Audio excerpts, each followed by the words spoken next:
Hello viewers, आज के video में हम देखेंगे कक्षा 9वीं हिंदी की रेमेडियल बुक का सॉल्यूशन में बहुत ही महत्वपूर्ण पत्र जो कि आपके एग्जाम में आने की पूरी संभावना है। और ये पत्र है अपनी वार्षिक परीक्षा की तैयारी से अवगत कराते हुए अपने पिताजी को पत्र लिखिए। इसके पहले हमने कल एक प्रार्थना पत्र भी सीखा था और वह भी बहुत ही महत्वपूर्ण है, आपके एग्जाम में आने की बहुत ही संभावना उसकी। तो इसके साथ ही 9वीं हिंदी रेमेडियल बुक का पूरा ही सॉल्यूशन चैनल पर उपलब्ध है, आप देखकर आसानी से हल कर सकते हो। तो शुरू करते हैं। यह पत्र अपनी वार्षिक परीक्षा की तैयारी से अवगत कराते हुए अपने पिताजी को पत्र लिखिए। तो सबसे पहले हम यहाँ पता लिखते हैं, तो यहाँ लिख देंगे न्यू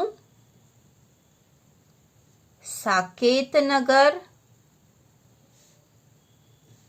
भोपाल। आप यहाँ अपना पता लिख सकते हो। उसके बाद यहाँ लिखते दिनांक, तो जिस भी दिनांक को आप यह पत्र लिखोगे वह दिनांक आपको यहाँ लिखनी है। इसके बाद हम इस तरफ यहाँ लिखते हैं, क्योंकि हम यह पत्र किसे लिख रहे हैं, अपनी वार्षिक परीक्षा की तैयारी से अवगत कराते हुए अपने पिताजी को पत्र लिखिए। ठीक है, तो यह पत्र लिख रहे हैं हम पिताजी को। तो यहाँ पर सबसे पहले होता है संबोधन, तो हम यहाँ लिखेंगे आदरणीय पिताजी। उसके बाद किया जाता अभिवादन, तो अभिवादन में हम यहाँ लिखेंगे सादर चरण स्पर्श।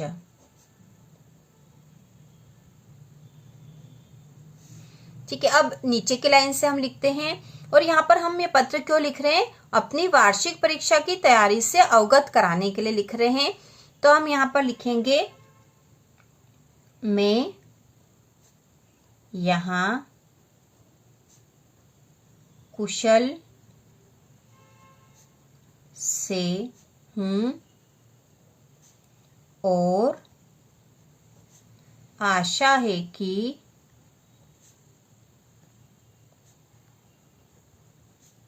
आप भी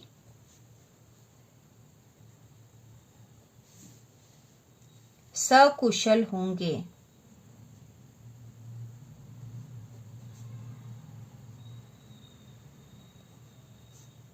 मेरी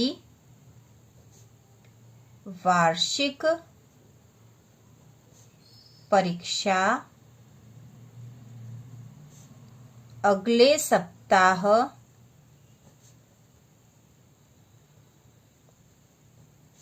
से है।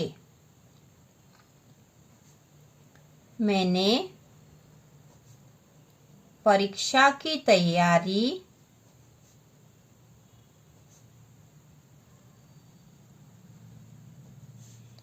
अच्छी तरह से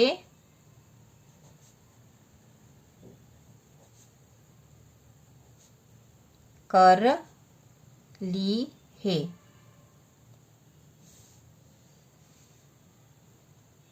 मैंने सारे विषय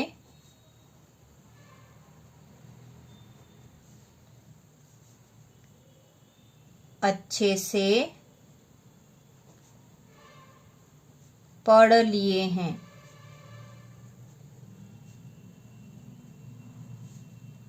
आशा है कि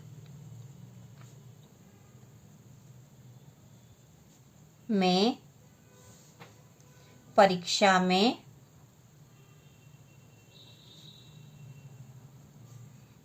अच्छे अंकों से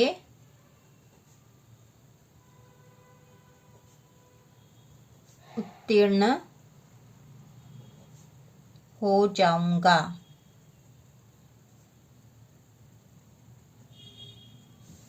ठीक है, तो इस प्रकार से हमने वार्षिक परीक्षा की तैयारी से अवगत करवा दिया है।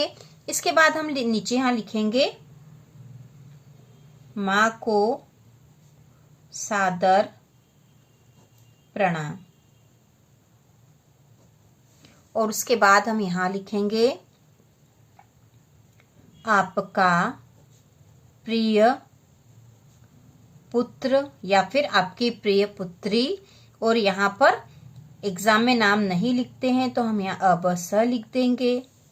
तो इस प्रकार से यह पत्र पूरा हो गया है।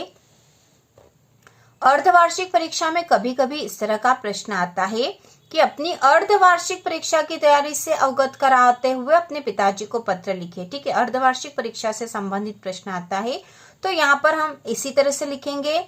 सबसे पहले पता लिख देंगे, उसके बाद दिनांक, फिर आदरणीय पिताजी सादर चरण स्पर्श, और मैं यहाँ कुशल से हूँ और आशा है कि आप भी सकुशल होंगे। मेरी अर्धवार्षिक, यदि अर्धवार्षिक का प्रश्न आए तो हमें अर्धवार्षिक परीक्षा अगले सप्ताह से है।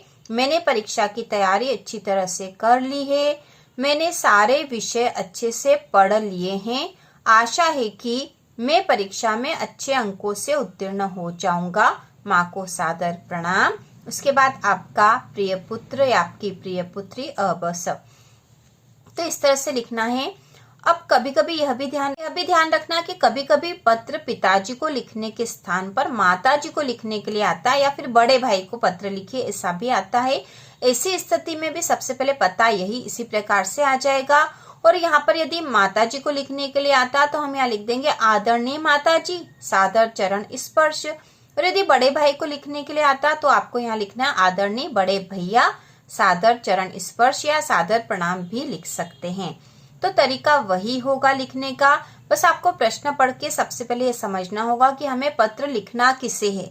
ठीक है, लिखना किसे, जब भी पत्र अपने से बड़ों को लिखा जाता है तो हम आदरणीय करके लिखते हैं, और यदि अपने से छोटों को लिखने के लिए आता तो प्रिय करके हमें लिखना है। यदि मित्र को लिखने के लिए आता तो भी प्रिय मित्र करके हम लिखते हैं। बाकी तरीका यही होता है। और इस तरह से पत्र आप लिख सकते हो। किसी और विषय पर भी आता है यदि लिखने को तो भी आप अपने अनुसार यहाँ लिख सकते हो। बहुत आसान तरीका है। सबसे पहले पता लिखना है, फिर संबोधन और अभिवादन करना है दूसरे नंबर पर। उसके बाद जो मुख्य विषय जो दे रखा होता है कि हमें किस कारण से पत्र लिखना है वो हम यहाँ लिखते हैं। और आखिरी में फिर इस तरह से अपना नाम या अपना जो रिश्ता है वो यहाँ लिखा जाता है और पत्र पूरा हो जाता है। तो पत्र लिखना बहुत ही आसान होता है। प्रार्थना पत्र से भी आसान है पत्र लिखना, क्योंकि पत्र व्यक्तिगत रूप से लिखे जाते हैं, अपने रिश्तेदारों को और मित्रों को लिखे जाते हैं। यहाँ पर कोई औपचारिकता नहीं होती, इसलिए हम आसानी से पत्र लिख सकते हैं। आप पत्र की भाषा भी कुछ आसान कर सकते हो। वैसे बहुत ही आसान तरीके से लिखा हुआ पत्र है। तो इस प्रकार से हमने पत्र सीख लिया है। इसके अलावा भी आपको क्या सीखना आप कमेंट करके बता सकते हो। तो इसी प्रकार के और वीडियो देखने के लिए कक्षा 9वीं की संपूर्ण तैयारी के लिए चैनल को सब्सक्राइब कीजिए।